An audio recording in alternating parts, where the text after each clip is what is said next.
Good Packer Nation Friday morning, everybody. It is Prediction Friday. I can't wait for this weekend. You guys are almost there.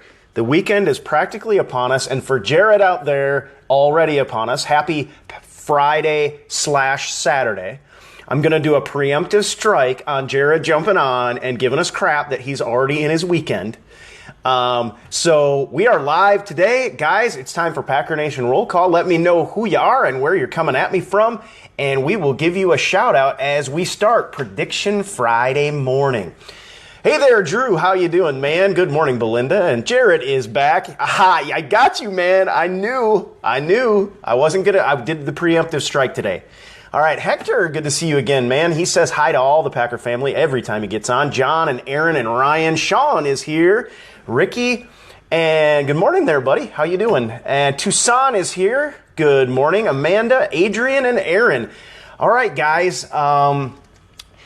Let me see some tears out there if you are just really sweating the fact that we got to wait till Sunday night to watch this game. Hey there, Trent. How you doing? Tucson from Wausau, Wisconsin. Kurt and Colonel Johnny is back. Oh, yeah. From California. Good deal. Paul, hey there. Let me see some sad faces if you are sad that you have to wait until Sunday night, because I am. I mean, the good thing about it is you can watch football all afternoon, right? You can still watch football. We can see, we can catch up on everybody else, all the other action, et cetera, et cetera, et cetera. But I am going to be freaking out of my mind waiting for the Packers to play the Vikings. It's not enough that this is like a huge early rivalry NFC North game. But then we've got to wait till, and it is late. Like if you have to get up, like say at 6:30 on Monday morning, this game is going to go really late. And I'm sure all of you are going to stay up for all of it. But it's going to be really late. I love the 1 o'clock games. I mean, I just think that they're fantastic. Frankly, I think so does Aaron Rodgers. I believe his record in the evening is like 1-4 right now or something. So that has me a little bit nervous. But not very much. It is time for Prediction Friday. Let me grab some coffee here. No more hazelnut, ladies and gentlemen. The hazelnut went down my gullet, and now it's back to just the old, inexpensive 8 o'clock regular coffee. All right, Ryan is here. All right. Oh, Ryan's saying it's televised in California. Well, how cool is that? Yep, good to know. That's good information, and I'm sure you guys are happy about that. All right, guys, today is the day that I have to write it on the board. I got to put my prediction out there for all to see and criticize if I get it wrong. Last week, I nailed it on the noggin for the offense within 1 point, and was disappointed that the defense gave up like 10 or 11 more points than I predicted. Not happy about that. Yeah, Tony, got my coffee, man. How about you? I hope you do too, and I hope it's delicious. Hold off on your predictions just yet, because I'm not going to be able to read them off. I got to tell you about mine. All right. So there's some things that are interesting. We talked a little bit about this rivalry matchup yesterday. Now, again, you've got to give a little bit of, you got to give something to the Vikings. They will be playing at home. They will be opening US Bank Stadium. Okay. This is going to be an exciting game in the history of that ball club. Which makes it very interesting to me. Yesterday, I talked about the possibility, is this a game that's going to be as expected, as you would expect? The current NFC North champions versus the perennial NFC North champions, who just didn't happen to have quite the same offense last year. Playing away, the Packers playing away, would you expect this to be the kind of close game that most people would probably assume it would be? Or did you watch the fact that Jordy Nelson is back, the fact that the Packers now have Jared Cook, the fact that our offensive line is looking pretty good, even though we don't have Josh Sitton anymore? And hey, Adam, and do you think the Packers have a chance to win this one going away? Adam, I need to say happy birthday to Adam. Adam is my Facebook friend. And I usually don't miss those, but I believe your birthday was yesterday. So everybody put a heart up there for Adam as a happy birthday to him right now. And I apologize for not seeing that. Usually I see those. I'm not nearly as active on my personal page because I'm constantly on the the Packer Nation page. So let's give happy birthday to Adam out there. Just throw a heart up on the screen. Let him know you care. You're happy that he is 1 day and 1 year closer to the grave. No, I'm kidding, my man. I'm kidding. I hope you had a fantastic day. I hope you were surrounded by loved ones and had a great time. Enjoyed a little cake and enjoyed the fact that you're important, man.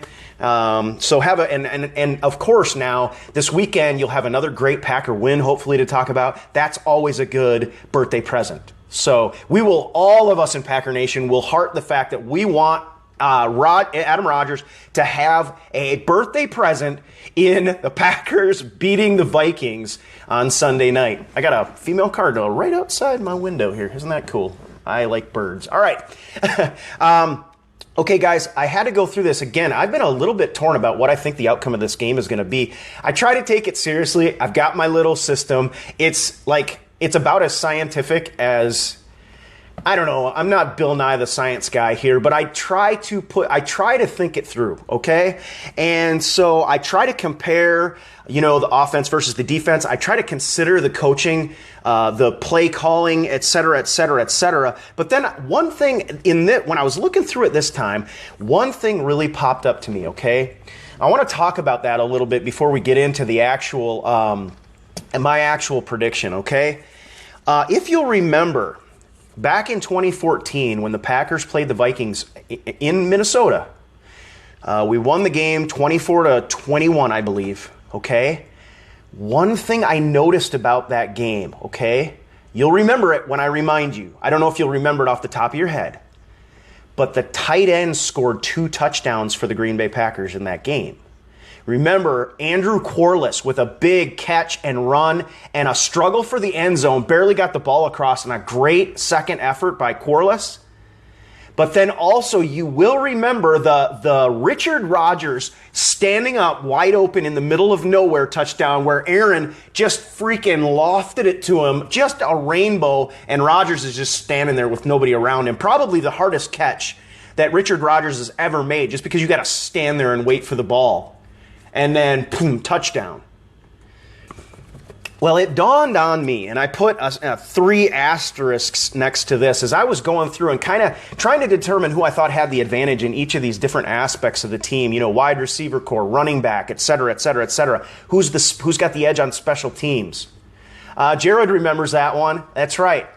And David is reminding us that Minnesota was favored in that game too. So, number one, that tells us we can beat the odds. But what is interesting to me is if you compare, here's my comparison of the tight end position, right? We know that Minnesota, Rudolph has gashed the Green Bay Packers in the past. There are times at which I remember my brother, and JR, in fact, sitting here and just like screaming at the screen. He is the only player that they can get the ball to. So if I was going to give a nod right off the bat, if you look at it historically, I would have to give a little bit of a plus to the Minnesota Vikings tight end group because they have seriously gashed us in the past. But let me ask you this question, guys, and you can thumbs up if you agree with this, all right? I think the Green Bay Packers tight end core right now has the potential in this game to have a breakout game, whether it be Jared Cook, whether it be Richard Rodgers again, or a combination of the two, right? Andrew Quarless was not a dominant tight end in the league, but he had a great game in that game. Give me a thumbs up if you think, and I know Jared is on board with me, he thinks I have a big game. I would love to see that. If you're on board with me that the tight end position may have some pivotal role to play in this game, whether it be for good, Green Bay Packers, Jared Cook comes on, Richard Rodgers maybe continues to do what he does, or for ill, okay? If Rudolph gets in there and gashes us again, we may have a little bit of a problem on our hands. I see Trent's coming on, so while Trent's getting on, I'm going to throw on the Precious right now, because I didn't put it on earlier, so yeah, got to get that on. But I think the tight ends I've got a question mark in the tight end slot, and I have this feeling that they have something to say. Now I'm leaning toward the Green Bay Packers because I think Jared Cook is a better tight end. I think Aaron Rodgers is a better quarterback. And then you add to that the fact that Richard Rodgers had a fantastic catch against the Jacksonville Jaguars and almost had a second. Almost had two really phenomenal catches in that game. I think the nod is going to go to the Green Bay Packers in my mind. And I say that even though, we're going to have to travel to US Bank Stadium. It's going to be loud, I know, et cetera, et cetera, et cetera. I think this game, of course, we want to start out and be able to run the ball. Eddie Lacy in 2014 had a touchdown on the ground. I believe that if Eddie Lacy has a touchdown on the ground and has around that 60, maybe a little bit of over 60 yards rushing, we win this game. Give me a thumbs up if you're with me on that, because I'm just going to go through a few of these that I think. There's a couple here that I think are important. I think if Eddie Lacy has a touchdown on the ground and hits that 60-yard mark, I don't think he needs 100 yards. I don't think he needs even 85 yards. But if he's in that 60 to 80-yard rushing category, even though those aren't huge numbers, I think it bodes very well for the Green Bay Packers in this game. All right? There's one more that I had down here. I was going to discuss the special teams because I give the nod, generally speaking, in terms of the return game, I'm giving the nod to the Minnesota Vikings. I don't know that we have much. And in terms of coverage units, I don't think, I didn't see much against the Jaguars. Then you look at the punting game and 42.5 yard average. You wait till if we can't get it done in a wide open air stadium, wait till we get into the new US Bank Stadium and it gets loud. There could be problems. Problems could arise at this point. However, who scores the most points on every team in the league? It's the field goal kicker. And I definitely have Mason Crosby. I'll take all day long. I mean, the Blair Kick Project continues to go in Vikings in Minnesota. So I've definitely got to, and David is mentioning Patterson is deadly. Remember, let's see, which game am I thinking of? Oh, well, last year, week 17. David, good point. Remember last year, week 17, Patterson had a huge return, and Mason Crosby knocks the ball loose, and we recover it. Otherwise, the Vikings would have won that game going away. Okay? That is why when I put all of these things together, I give our offense a plus. I think our offense is better than the Minnesota Vikings. Defense, I've got us just about equal, maybe with an edge to the Vikings. I think their linebacking core is devastating. Their front four are excellent. I think we have the edge in the defensive backfield, and we play two different styles of defense. That's part of the reason that I'm giving us the nod for the tight end position, is because the way Dom Capers, we play this basically nickel. We are a nickel-based defense at this point. You might as well call it that.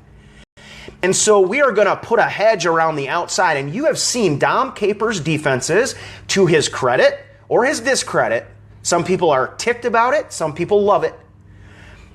We are the kind of defense that plays a little softer in between the 20s, and we try to limit the big plays, but the underneath game is oftentimes vulnerable in Dom Capers' schemes. We've seen this happen.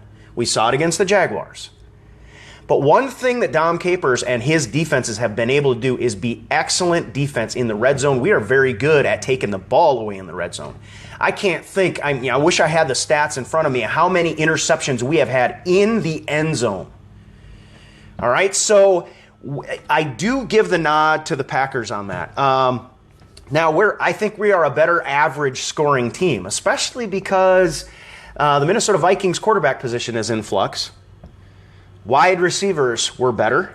Running backs, I would maybe give a little bit of an edge. I don't know, pretty equal there too. And of course, the tight ends I've got as a question mark right now. I think we'll see. That's why I think that is going to be the pivotal point in this game, is how the tight ends play. And by that, I mean which tight ends actually get into the end zone, or which tight ends make the difference when the game is on the line. I think we're better at takeaways. All right, guys. Let me get some coffee. You guys start rolling up your predictions because it's time for me to write it on the board, okay? I got the red pen. This is the permanent statement of how I think this game is going to go. I have decided, I believe that this game will be close. I just can't, there are too many factors to me that say that it's going to be a close game just by looking at, the teams, the status of the teams, very good defenses. I think the Packers win it because our offense is just plain better than their offense. If we can't limit Adrian Peterson, I'm going to be wrong about that. But if we can limit Adrian Peterson, and we've showed some success in that recently, then I think we win this game. I've got the Packers 34-28. Let me write it on the board time. 34-28, Packers against the Vikings Sunday night. All right, what is your prediction, guys? We've got Adam says 35-14. All right, Samantha 27-14. I hope you are doing well, and the little one too. Tom 31-20. Jason, Ryan, and Jerry says 19-13 Packers. Matt says 34-24, fairly similar to what I've got. John says 38-17, which is, again, a little more of a spread. Carrie's got 24-21, and Megan has 24-21 as well. Okay, well, we will come back Monday morning. And again, how we're doing this on Monday morning is we are creating a sacred space. And we saw some people breach the sacred space last Monday. The sacred space is if you get the spread by like 3 points. I may move that to like 6. But there's going to be a number that you have to hit, total spread, and you are the only ones allowed to comment at that point, and you can brag yourselves up at that point, okay? So congratulations. And the reason for that is because I can't keep up with all of these. I have tried. There are ways I could put them into a form and have you guys fill that out, but there's really no reason for it. We can go by the honor system and create a sacred space for all of those Packer fans who get the prediction right. And that's great because hopefully I get to say at least something good about mine. I predicted the Packers to win. And if I don't, I have to get up here. I have no choice. I have to talk about it. I have to man up and own up to what I said. But if you guys nailed it on the noggin, I want you guys to have a chance to get on there and just brag yourselves up. You can if I screw it up too, you can come after me on that as well. So, guys, it's going to be a great weekend. Let me get rid of that real quick. It's going to be a great weekend. Hopefully another big Packers win. I see the scores are still rolling up. We got Jerry says 34-17. Tammy says 27-24 Pack. Again, I think in general, what I'm seeing in these scores, number one, I haven't looked at the Vikings score as much. I believe that Packer Nation sees this offense as back and as one of those teams that can regularly and consistently score about in that 30-point range. Some of you think that, that with Minnesota defense, we might not quite reach that, like I did against the Jacksonville Jaguars. Some of you think we're going to win it going away. We've got Brian says 41-17 Pack. That means this offense just chews the Vikings up, and I think that is a possibility. I'm calling it 34-28, but hey. All right, Michael says 28-17 Pack, and you guys keep rolling the predictions. While I'm going to close out my predictions with that. I've got to see if I have anything more that I wanted to talk about. There's always so much to talk about. I've got pages of stuff here. I went through the stats one more time. It was interesting. It's nice. I think I'm going to do this every week to some extent. And you guys, if you like this idea, give me a thumbs up. That'll help me kind of understand. I like the idea of comparing the Packers, the current game, and the way they've been playing through the season, but then also adding a little bit of a historical note against teams that we've played in the past historically. This, of course, will play into the division rivalry games. And then also comparing how the opponent has been playing, but then sort of factoring into it that historical note. I think, and I'm not the kind of guy, this is one thing you will hear me rag on. I get tired of people talking about statistics as if they predict the future. They don't. But I do think they're interesting to talk about, and I do think they can give us a little insight into what might happen in these games. And of course, we all love to predict what's going to happen in these games. We are, Packer Nation in particular, we are like, I don't know if it's the worst or the best that we should call it, armchair quarterbacks, right? Okay, that is one of the reasons I am so stoked about this new game coming out in October. That is what the game is going to be, all right? And if in case you haven't seen it, we are going to get to make coaching calls during the game. It's not going to interrupt your game. It's not going to interrupt your viewing. You're going to get to make coaching calls and then smack talk your friends when you get it right in the app. It's a free app, and you get a chance to win the Precious and take this ring off my finger. I'm going to keep it here as long as I can. But you're going to get to make these coaching calls and then let people know. I mean, that's one of the funnest parts about sports because, hey, how many of us can actually play the game? I can't. I would be out on there for 2 seconds before my femur bone was cracked in half, my knee was bent over, my shoulder and my arm came flying off, and I probably would not only would my helmet get knocked off, but my head would go with it, okay? But now we get our chance to truly play along with our team for the very first time ever. We're going to bring that to you. If you haven't gotten on, go to greenbaypackernation.com. The very first post at the top will bring you to a forum. All I need is your name, phone number, email address, and we're going to get you signed up for this game. You'll get a text directly from me, my phone to yours, okay? And Trent says, the one and only Precious. I tell you, this thing is starting to have power over me. I find myself carrying it around the house. I feel like I should have Gandalf come in and tell me, keep it secret, keep it safe, because I'm wearing it too much. And I keep waiting for somebody to say, every time I put this on the show, you guys need to jump on and say, like, where'd you go? Where did you go? Like I turned invisible or something. So, guys, it's going to be a lot of fun, but it is going to basically be, guys, it's Friday. You can make it, all right? I hope you've had a fantastic weekend. If you have not, you will make it. I promise you. Hang in there. Packer football is coming this weekend. There's a whole slate of football games for you in the college realm. Hopefully very soon in the high school realm. Football is back. The fall is coming. It's a beautiful time of year. And it's a great time to be a Packer fan. So I hope you have a fantastic day. I'm going to let you go right now. My prediction again, I wrote it on the board, 34-28 Packers. We will, a big happy birthday to Adam Rodgers out there. And hopefully you will celebrate this weekend with a big Packer win. Hector's like, where's Brady? There you go, man. Sorry about that. All right, I'm going away again. All right. The only thing is, there's this buzzing in my ear and like all these Nazgul keep closing in on me. It's a little bit scary right now, guys. All right, folks, you have a great day. Thank you so much for jumping in and interacting with this video blog. If you're watching this on YouTube, I would super appreciate it if you subscribe to my channel. That helps us out a great deal. And until tomorrow, go Pack. And remember, guys, go to greenbaypackernation.com and get the ring. Bye-bye.